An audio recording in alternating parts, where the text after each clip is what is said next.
resurrected. Hail Trump! Hail our people! Hail victory! Richard Spencer was shot in satire and the family sorry.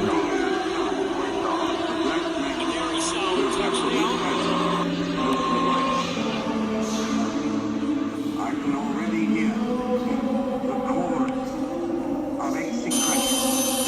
How dare I say such a horrible thing? In 15 or 20 years' time, the black man will have the whip hand over the white man. I can already hear the chorus of execration. How dare I say?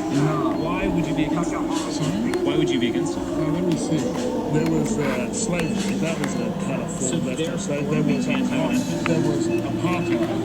And that didn't work out so well. It didn't work out well for us. It didn't work out well for anybody. It was a very, very bad idea. And Africans have benefited from their experience with white supremacy. And we just have to look at the way. I'm just going to leave that out there. I'm going to leave that out. You know, that is not even challenging. You have Africans Look at the average life of an African American. It's far better than any African living. So slavery was good for them. Look, they benefited from being in a different nation than their own, no doubt. Really? No doubt. How can you deny that? Sorry? How can you deny it? It's such a ridiculous notion. It's such a ridiculous notion that people forcibly removed from their homes and taken to this country to work for nothing for a couple of centuries, that benefited them. Have you ever for a second considered that if they were able to stay in the countries where they were born and lived and weren't forcibly removed, that those continents might be in a better state now? I seriously doubt that. If they were able to stay in the countries where they were born and lived and weren't forcibly removed, that those continents might be in a better state now? I seriously doubt that. Second, considered that if they were able to stay in the countries where they were born and lived and weren't forcibly removed, that those continents might be in a better state now? I seriously doubt that. For a second, considered that if they were able to stay in the countries where they were born and lived and weren't forcibly removed, that those continents might be in a better state now, to work for nothing for a couple of centuries, that benefited them. Have you ever for a second considered that if they were able to stay in the countries where they were born and lived and weren't forcibly removed, that those continents might be in a better state now? I seriously doubt that. So you're really proud of your racism, aren't you? You're really proud to be a bigot. I'm proud to be a white man. You're proud to... That's different from being proud to be a bigot. If Africans had never existed, world history would be almost exactly the same as it is today. Yeah, you just keep proud to... That's different from being proud to be a bigot. If Africans had never existed, world history would be almost exactly the same as it is today. White man. You're proud to... That's different from being proud to be a bigot. If Africans had never existed... You're really proud to be a bigot. I'm proud to be a white man. You're proud to... That's different from being proud to be a bigot. If Africans had never existed, world history would be almost exactly the same as it is today. Yeah, you just... Your attention, please. Please do not smoke in the terminal building. Smoking is only permitted in...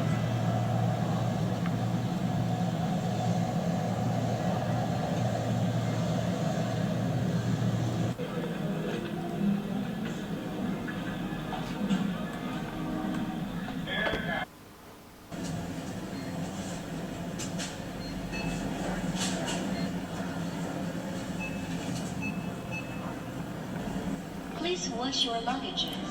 Hold the handrail. Mind your steps.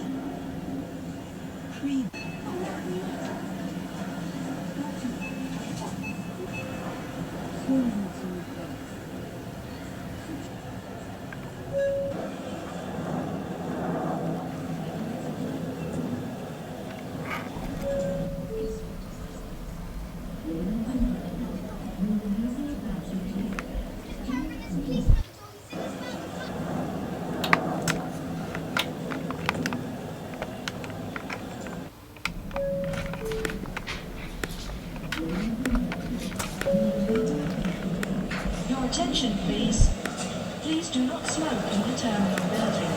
Smoking is only permitted in the...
this memorable day, I have been uplifted and sustained by the knowledge that your thoughts and prayers were with me. I have been aware all the time that my peoples, spread far and wide throughout every continent and ocean in the world, were united to support me in the task to which I have now been dedicated with such solemnity. The people speak and they first said their language, then they go Many to English. thousands of As soon as the you doors came to close, London you hear from all ding, ding, parts of the an announcement. Commonwealth and Empire. In South Africa, they Join first speak in their the local ceremony. language, then they speak English. But I have been conscious too Salvo. of the millions of others who have shared in it by means of wireless or television in their homes. Then they go to English. All of you, near or far, Ladies and gentlemen, have welcome been aboard South African united in Airlines one flight number purpose. SA-160 traveling from It is hard Entebbe for to me to Johannesburg. find Our words flight- Very in nice. which to tell you of Kenya the Airways, strength something. which this They knowledge first has speak given Swahili. me. Then they The speak English. ceremonies you As have soon as the seen doors close, today we are are English, and Karibu. some of their origins Sisi are naomba veiled kule in the kule mists kufe of the kufe past. wana watakuwa. But their spirit Watalalala, ingine watakufa kufa, tunaenda enda. never perhaps Kama was hivi like hivyo, now. Uhuru Kenyatta. Very I nice. have in sincerity pledged myself to your After service. Swahili, they speak English. You hear, ding, ding. Ladies and gentlemen, welcome aboard Kenya Airways flight number KQ416 traveling from Entebbe to Nairobi. Our flight time shall be 55 minutes and we shall be flying at an altitude of 35,000 feet above sea level. We ask you to sit back, relax, but as you do that, make sure your table is in its right position. You sit. We live in a present which believes that all peoples and all races are deserving of respect and the same standards of human rights. It is a present which enshrines those rights in international law. As soon as the doors close, It requires little knowledge of the past to know that the British, like all Europeans of the time, believed in their inherent racial superiority over non-white peoples. It is perhaps harder for us in the present to realize that the ruled, the non-Europeans, were, with very few exceptions, equally convinced of their own inferiority. My country is small but under the protection of the British government, I feel that I can claim that its development has been exceptionally rapid. I'm very glad to see you in my country and hope that the pictures which you are taking will be of interest to those who see them. The 18th century had been a history of constant victory by European armies over indigenous peoples, who had seen their military might annihilated by superior European military skill, discipline, and European weaponry. Uganda Airlines, which tribe is going to Non-Europeans saw the imperialists as possessing a bewildering array of technologies that confirmed the foreigners' mastery. You will make us lose business. The dominance of European peoples was believed right, just, and natural. The poet of the British Empire, Rudyard Kipling, created the phrase, "the white man's burden." Take up the white man's burden. Send forth the best ye breed. Go bind your sons to exile, to serve your captives' need. To wait in heavy harness on fluttered folk and wild, your new-caught sullen peoples, half devil and half child. Throughout the territories they ruled, the governors of the British Empire saw their role as being the bringers of civilization, of law and order. If ruled peoples were not seen as out-and-out savages, then they were believed to be infant nations that needed protection, nurturing and education. Despite the fact that much of its early wealth had been built around slavery and the effective looting of the East, the British Empire was proud of being the European nation whose navy had suppressed the slave trade. Indian society, for all its long history of art, architecture and literature, was a society from which the British were proud to have eliminated suti, the ritual human sacrifice of a woman on her husband's funeral pyre, and tupi, a religious cult based on murder. Those Indian princes that paid homage to the King Emperor at the Durbar no longer had arbitrary powers of life or death over their subjects. It was a characteristic of the British Empire that everywhere the British went, they established courts of law and a sophisticated legal system. It was a code of law that was extended to all the Empire's subjects, whatever their race, the principles of fairness and justice.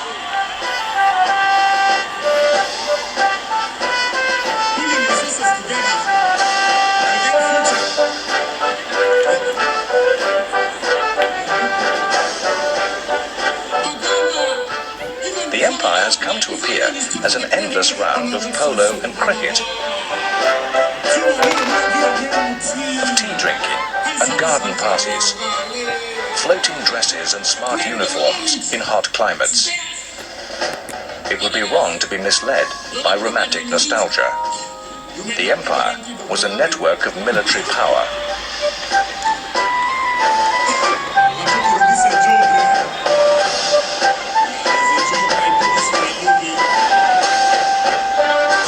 And the Empire was a business, a vast network of global trade that spoke the language of profit and loss. The Empire was a huge market for British industrial goods. And a flow of raw materials and foodstuffs moved in the opposite direction. The British merchant shipping fleet, the largest in the world. The launch of any addition to this fleet was major news.